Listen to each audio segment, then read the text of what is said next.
membaca kitab Qasasul Anbiya lil Imam Ibnu Katsir rahimahullahu taala. Sebelum saya melanjutkan pembahasan, kemarin ada satu kalimat yang saya sampaikan yang bisa ditarik kemana-mana maknanya, dan memang satu kekeliruan dari satu sisi, akan tapi dari sisi yang lain suatu hal yang tidak mengapa kalimat tersebut disampaikan, yaitu jika antum takut sama corona seperti antum takut kepada Allah, itu yang saya ucapkan. Itu adalah kalimat yang batil sebetulnya. Batil dari satu sisi, yaitu menyamakan rasa takut antara takut kepada corona dan juga takut kepada Allah, syirik. Maka tapi yang saya maksudkan adalah ketika seorang takut kepada corona, dia tempuh sebabnya untuk menghindarkan diri supaya nggak terjatuh, terkena dengan corona. Seandainya itu dia terapkan ketika dia takut kepada Allah, nggak mau bermaksiat, kalau terjatuh buru-buru tobat, itu yang saya maksudkan. Sikap dia ketika takut kepada corona, dia terapkan ketika dia takut kepada Allah Subhanahu wa taala. Itu yang saya maksud. Karena itu jamaah rahimani wa rahimakumullah jami'an, pentingnya husnudzan sama seorang muslim. Pentingnya belajar akidah supaya ngerti, supaya kenal. Menyamakan Allah dengan sesuatu apapun syirik. Taswiyatullah bi ghairillah fi makhtassu billah, itu dia syirik. Menyamakan Allah dengan selain Allah terhadap perkara-perkara yang khusus untuk Allah, itu syirik. Bukan hanya da'watu ghairillah. Syirik itu banyak definisinya. Di antara definisinya beribadah kepada selain Allah, syirik. Tapi di antara makna syirik, kata Ibnu Utsaimin rahimahullahu taala, dan termasuk makna yang bagus, terbaik, yaitu taswiyatullah, menyamakan Allah bi ghairillah, dengan selain Allah, fi makhtassu bihillah, terhadap sesuatu yang khusus milik Allah. Kalau ada sesuatu yang harusnya khusus buat Allah tapi diberikan juga kepada selain Allah, hati-hati, bisa terjatuh kepada kesyirikan. Cinta, benci, takut, yang kalau dia samakan cintanya, kalau dia samakan takutnya antara Allah dengan makhluk, hati-hati, terjatuh pada kesyirikan.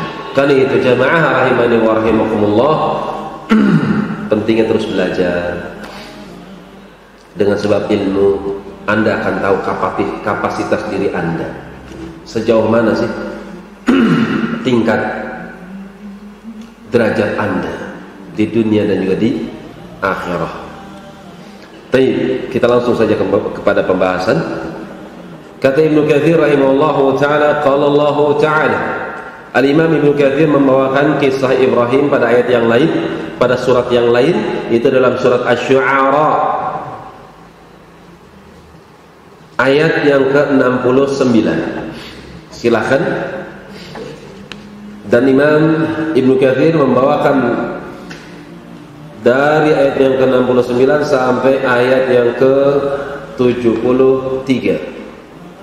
Padahal masih nyambungnya kalau dilanjutkan sampai kepada ayat 88. Tapi kita ikuti saja sesuai dengan apa yang dinukilkan oleh Imam Ibnu Katsir rahimahullahu taala dari ayat-ayat yang disebutkan dalam surat Asy-Syu'ara.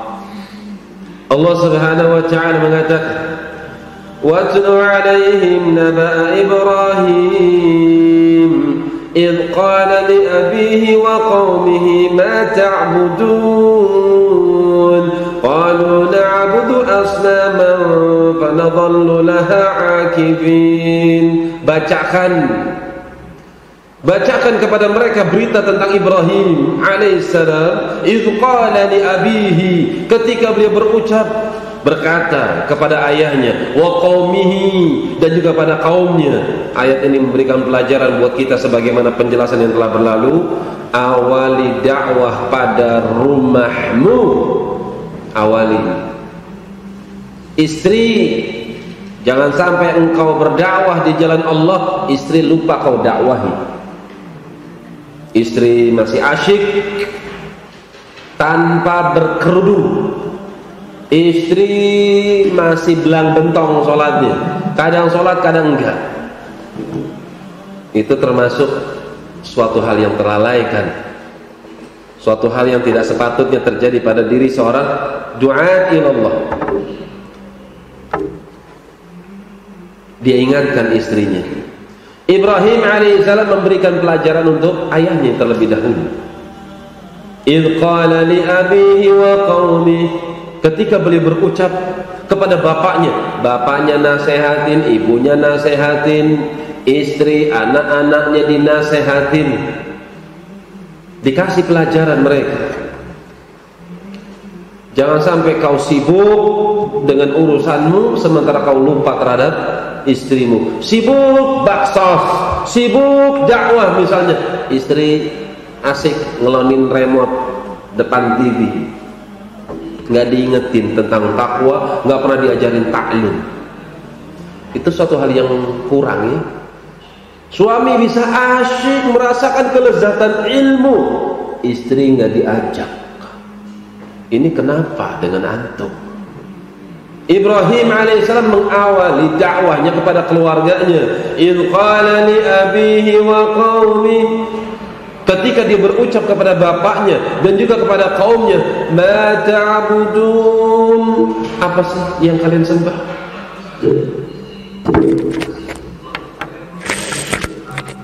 Apa sih yang kalian sembah?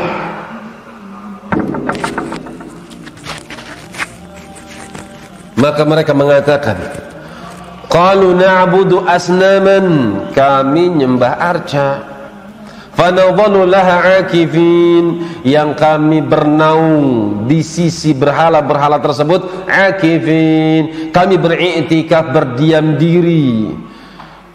Maka Ibrahim alaihissalam mengajak mereka untuk berpikir, coba gunakan akalmu. Qala hal yasma'unakum id tad'un, apakah mereka mendengarkan ucapan kalian ketika kalian memanjatkan, meminta sesuatu kepada mereka? Apakah mereka yasma'unakum, mereka dengerin? Ada yang minta jodoh, tuh patung denger nggak kamu minta jodoh? Ada yang minta rizki, tuh patung denger nggak tuh? Tuh si mayit yang ada di dalam kuburan denger kagak tuh? Mbah, sekian lama menjomblo mbah, saya belum dapat jodoh mbah, tolong sampaikan kepada Allah. Mbah kan dekat sama Allah, tolong sampaikan kepada Allah bahwasanya aku sangat butuh kepada jodoh. Kata si mbah, aku meninggal belum nikah lele. Berapa banyak mereka yang menyangka para pemilik kubur, ternyata mereka bukan orang yang soleh. Di Bandung antum tahu semua, Nika Ardila, ghafarallahu laha. Siapa dia? Ulamawati. Siapa dia? Rocker, iya enggak? Atau popper? Penyanyi. La ilaha illallah. Salihah, enggak pakai kerudung. Seperti syar'i penampilannya, tabarruj. Kuburannya rame, banyak orang di sana. Ngapain mereka di sana? Ngalap berkah dari artis. Astagfirullahaladzim. Lihat ya, kekacauan orang yang tidak memiliki ilmu. Takut dipukul lagi mejanya. Baik. Maka Ibrahim alaihissalam mengajak mereka untuk berpikir, apakah yang kalian panggil itu dengar? Aw yanfa'unakum aw yadhurrun, ataukah mereka sanggup memberikan manfaat? Apakah mereka bisa memberikan manfaat kepada kalian? Kalau kalian sakit, kalian bisa disembuhkan.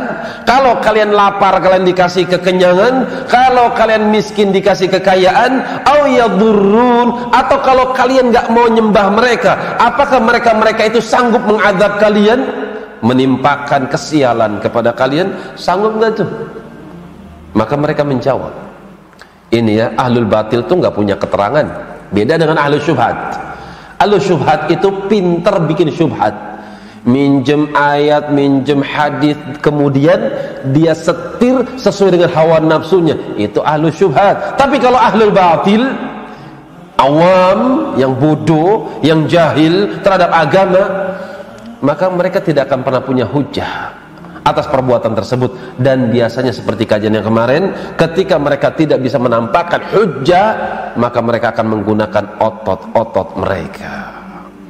Harriquhu, uqtuluhu, akhrijuhu, keluarkan dia, usir dia, bunuh dia, bakar dia.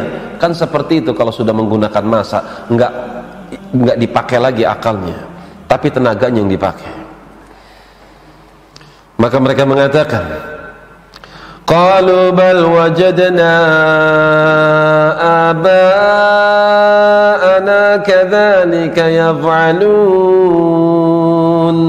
Mereka mengatakan tidak, bahkan kami dapati bapak moyang kami kadzalika yaf'alun, seperti itu perbuatannya. Kapan mereka butuh sesuatu, mereka ke sini. Kalau mereka butuh air hujan untuk kebun-kebun mereka, mereka datang ke tempat ini. Kalau mereka punya hajat sesuatu, kepentingan keluarga kami, maka bapak-bapak kami, bapak moyang kami mengajar kami untuk ke tempat ini. Kami diajak ke tempat ini, kami diajak ke tempat itu untuk melakukan ritual ini, untuk melakukan ritual itu. Itu yang kami dapati budaya. Qala afara'aytum ma kuntum ta'budun a antum wa aba'ukumul laqadamun. Maka Ibrahim kembali mengajak mereka untuk berpikir. Qala afara'aytum, bagaimana pendapat kalian tentang kalian? Ma kuntum ta'budun, dari praktek yang kalian lakukan, praktek ibadah yang kalian lakukan, kalian dan juga bapak-bapak kalian, apakah kalian punya hujah? Apakah kalian punya keterangan? Ini datang dari sang pencipta lewat rasulnya. Ini buktinya, kitab. Apakah kalian punya?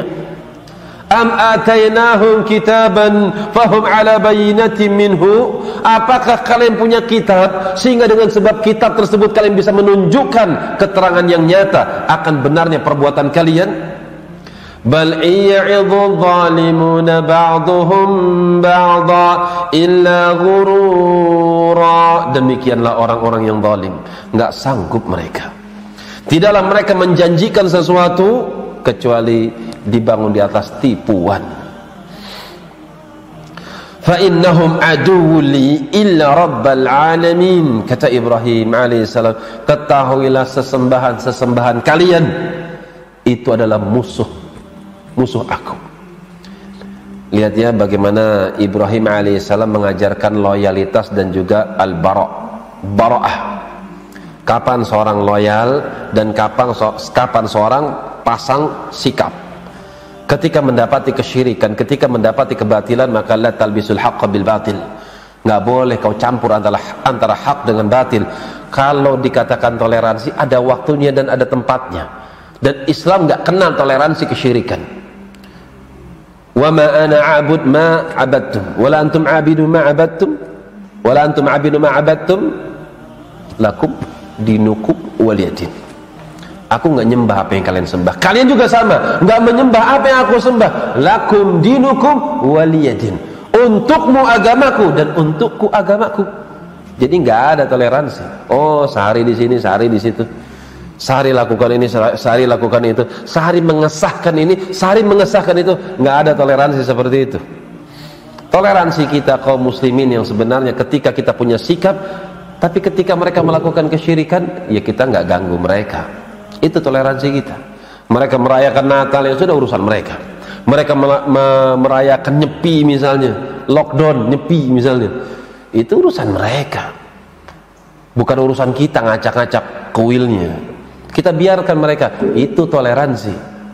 Tapi kalau kita ikut ke dalamnya, ikut merayakan, mengucapkan selamat atas perbuatan mereka, selamat ya atas kekufuran ya, Masya Allah antum kufur. Tidak demikian, nggak ada toleransi seperti itu. Pokoknya segala sesuatu yang kalian sembah itu adalah musuhku, bukan daripada apa yang aku berikan loyalitasku.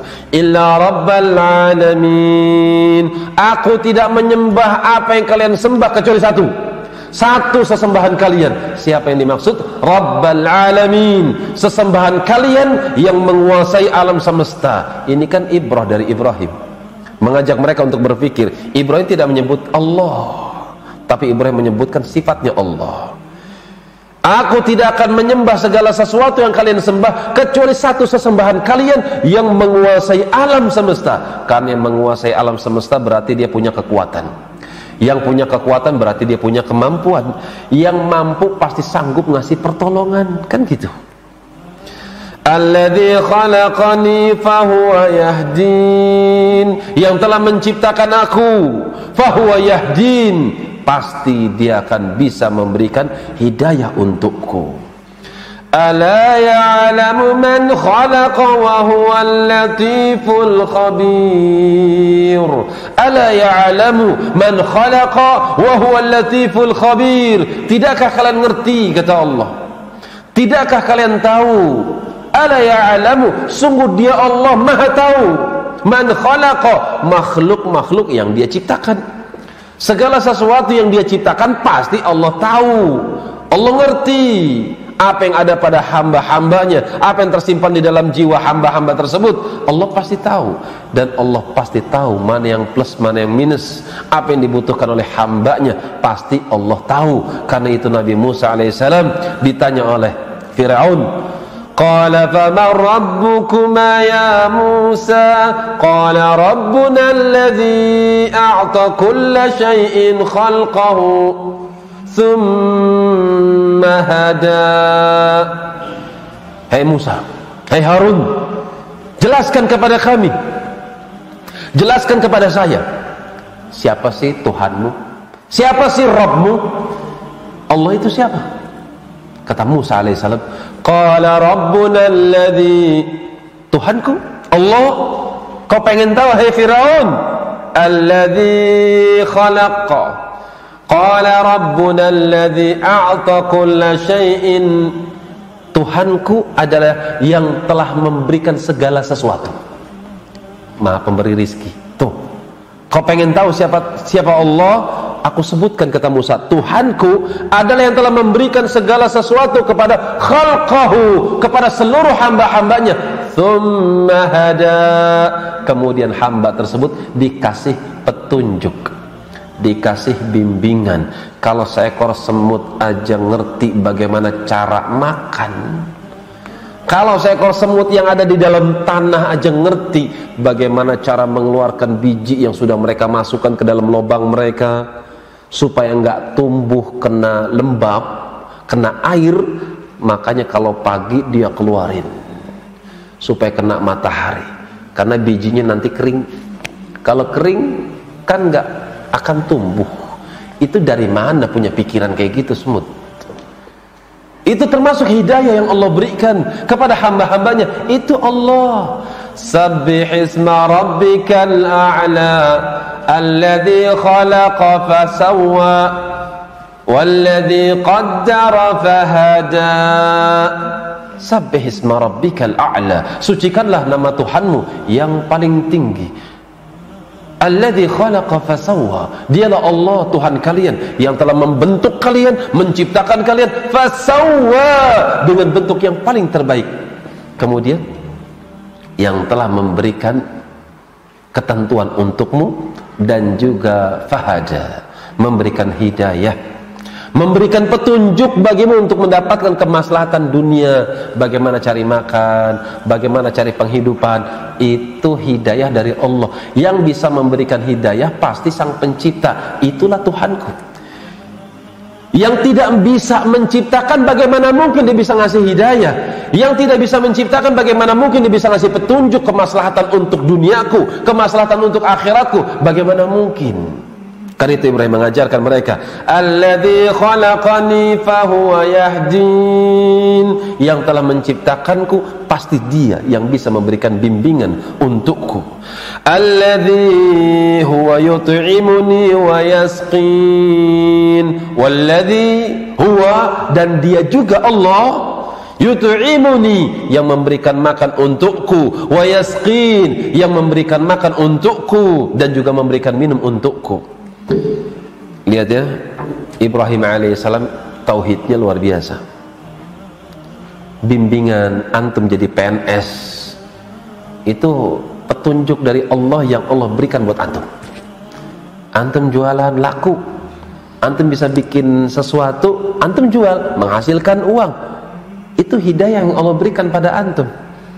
Tapi kadang kita lupa ya, bisa bikin bakwan, bisa jualan kambing, ada yang jualan sepeda, laku jualannya. Bagaimana caranya? Oh, online, sebar kemana-mana. Itu taufik dari mana itu? Cara berpikirmu itu yang ngatur siapa? Bukankah Allah? Tapi kadang jarang dia bersyukur, alhamdulillah ya Allah, pinter bikin bakwan. Jarang ada yang kayak gitu, kecuali salaf ya. Zubair ibn Awam punya anak namanya Urwah bin Zubair masak. Ketika masak habis garamnya, apa yang dilakukan?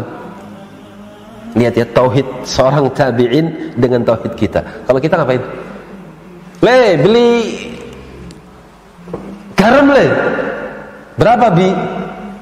1 kotak lah, kan gitu. Urwah bin Zubair apa yang dilakukan?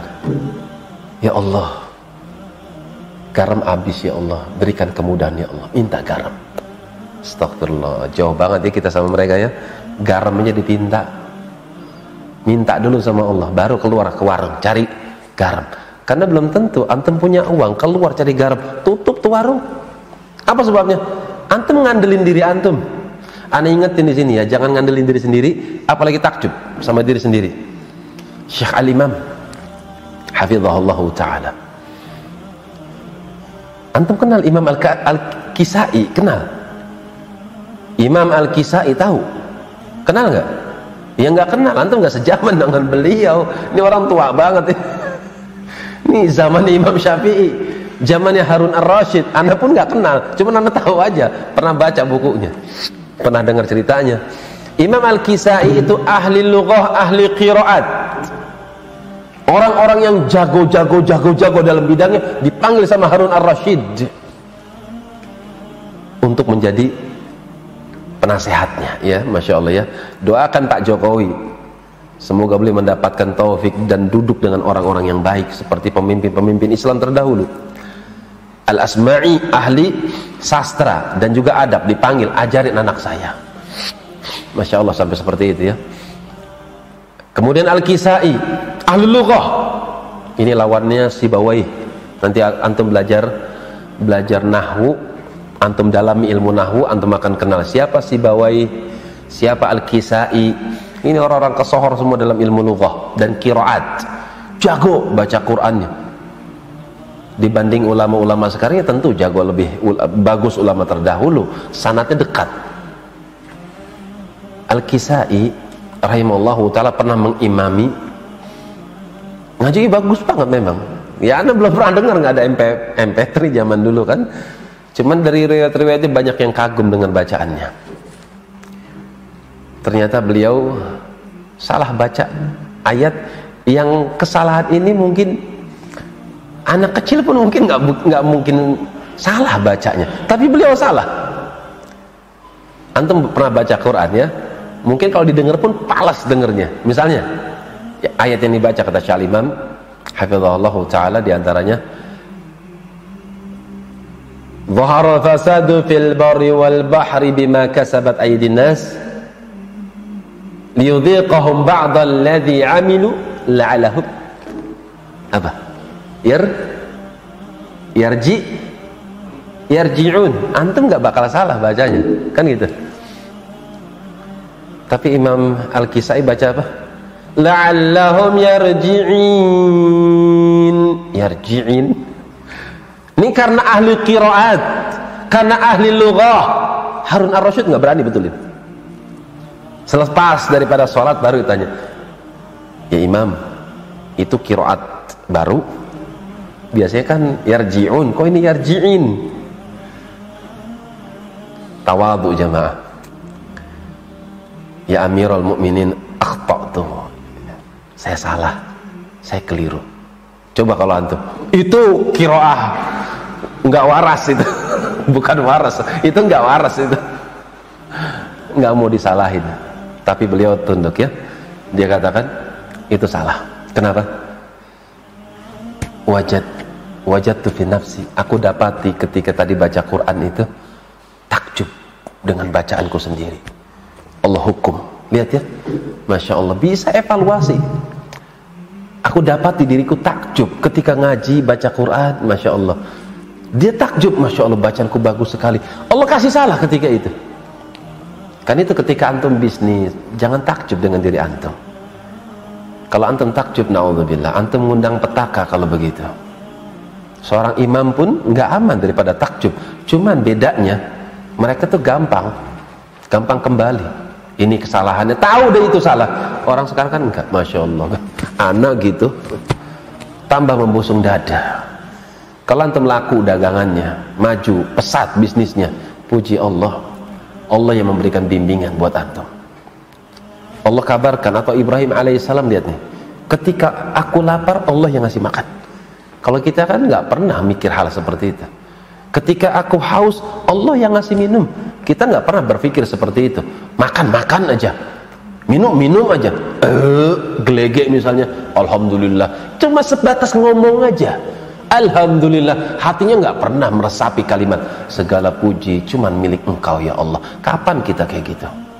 Ini pentingnya buat kita belajar tauhid supaya kita sampai kepada level seperti itu. Pernah nggak antum? Ya Allah, lapar pengen makan mie ayam ya Allah, berikan mie ayam ya Allah. Pernah nggak? Jujur, pernah nggak antum? Ya Allah, lama nggak makan sego tumpang ya Allah, pengen makan tumpang ya Allah. Pernah nggak doa kayak gitu? Kalau antum belum pernah doa seperti itu, minta makan, minta minum, minta baju, antum belum mengamalin hadis. Ya ibadi, kullukum ja'iun illa man at'amtuhu. Hai hamba-hambaku, asalnya kalian itu lapar, aku yang ngasih makan buat kalian. Fastat'imuni, mintalah kalian makan padaku. Ut'imkum, nanti aku kasih kau makanan. Kita belum ngamal ke situ. Ya ibadi kullukum 'arin, hai hamba-hambaku, kalian itu asalnya itu nggak punya busana. Illa man aqsautuhu fastaqsuni uksikum, karena itu minta baju sama aku, kata Allah, nanti aku kasih baju buat kalian. Kita nggak pernah kayak gitu. Kita selalu mengandalkan apa yang ada di kantong kita, belanja aja. Kadang lupa minta taufik sama Allah Subhanahu wa ta'ala untuk minta sesuatu yang sangat penting buat kita, makan, minum, dan seterusnya. Wa idza maradtu fahuwa yashfin, kalau aku sakit dia yang nyembuhin aku. Ini juga sama ya, kadang kita lebih mantap sama dokter ketimbang doa. Wa qad da'autu, saya sudah doa, setiap hari doa nggak sembuh-sembuh. La ilaha illallah. Allah bukan nggak pengen ngasih kesembuhan, Allah tuh masih senang dengan rintihan antum. Ya Allah sakit perut, ya Allah sakit kepala, Allah senang dengar suara antum. Yang suara itu ketika Allah sudah cinta, suka dengan suara tersebut, itu pasti ada pahalanya, pahala yang disimpan oleh Allah Subhanahu wa ta'ala. Dan kalau antum yakin, Allah akan beri yang lebih baik daripada musibah yang telah menimpa antum. Apa kebaikan tersebut? Yahdi qalbahu, Allah akan berikan hidayah buat hati orang yang tertimpa musibah. Walladzi yumituni thumma yuhyin, dia juga Allah yang mematikan aku, kemudian dia pula yang akan menghidupkan aku. Walladzi atma'u an yaghfira li khati'ati yaumaddin, dialah Allah yang aku sangat harapkan semoga dia mengampuni aku dari kesalahan-kesalahanku pada nanti hari ditegakkannya pembalasan. Rabbi habli hukman wa alhiqni bis salihin, ya Allah berikanlah aku tambahan ilmu, hukman, hikmah, wa alhiqni bis salihin, ya Allah kumpulkan aku dengan orang-orang yang salih. Jamaah rahimani wa rahimakumullah jami'an, minta agar kita dikumpulkan dengan orang-orang yang saleh di surga, di dunia dan juga di akhirat. Muhammad bin Wasi' Anda pernah cerita Muhammad bin Wasi', jari jemarinya lebih dicintai oleh panglima perang pada zaman dahulu ketimbang 1000 tombak. Apa sebabnya? Doanya dikabulkan. Beliau kalau sudah angkat tangan seringnya nggak ditolak sama Allah Subhanahu wa ta'ala. Muhammad ibn Wasi' al-Azdi rahimahullahu ta'ala. Anda pernah cerita kisahnya. Kisahnya apa? Hah? Ingat nggak? Ini orang pernah sujud, ketika bangkit daripada sujud yang terakhir, at-tahiyyatu lillah, singa depan matanya. Pernah kan? Itu namanya Muhammad bin Wasi'. Singa ngeliatin muka Muhammad bin Wasi'. Selepas salam, assalamualaikum warahmatullahi, assalamualaikum warahmatullahi, pegang tuh kepala singa. Idhab, pergi kau. Pergi tuh singa. Coba kalau antum, pergi kau. Hah, mangap dia. Kata singa, emang lu siapa? Ngusir-ngusir aja. Beliau mengatakan, di antara maknanya ya, di antara yang paling melezatkan daripada kelezatan dunia, yaitu salat berjamaah, wa liqa'ul ikhwan, dan kumpul sama teman-teman yang soleh, bermajlis dengan teman-teman yang soleh. Tidaklah mereka orang-orang soleh kecuali mintanya kayak gini. Anaknya Ibrahim, keturunan Ibrahim, Yusuf alaihissalam, di akhir-akhir kehidupan Yusuf alaihissalam meminta kepada Allah. Apa yang beliau minta? Tawaffani musliman wa alhiqni bis salihin. Ya Allah, aku minta kepada Engkau ya Allah, wafatkan aku sebagai seorang muslim dan kumpulkan aku bersama orang-orang yang saleh. Doanya Sulaiman, keturunan dari Yusuf alaihissalam, sama doanya seperti itu. Rabbi auzi'ni an ashkura ni'mataka allati an'amta 'alayya wa 'ala walidayya wa an a'mala salihan tardah wa alhiqni bi rahmatika fi ibadika salihin. Ya Allah, aku minta dengan rahmatmu ya Allah, tolong kumpulkan aku bersama orang yang saleh. Karena itu jamaah rahimani wa rahimakumullahu jami'an, pegang kuat-kuat majlis orang yang saleh. Kalau punya teman yang saleh, baik-baik pegang baik-baik. Jarang, nggak banyak orang yang saleh. Orang yang soleh yang sebenarnya adalah orang yang selalu mengingatkan antum buat kebaikan akhirat antum. Ketika punya teman seperti itu, pegang baik-baik. Nggak mudah untuk mencarinya. Wallahu ta'ala alam bis-shawab. Subhanakallahumma wa bihamdik, asyhadu an la ilaha illa anta astaghfiruka wa atubu ilaik. Tafadhalu, barakallahu fikum.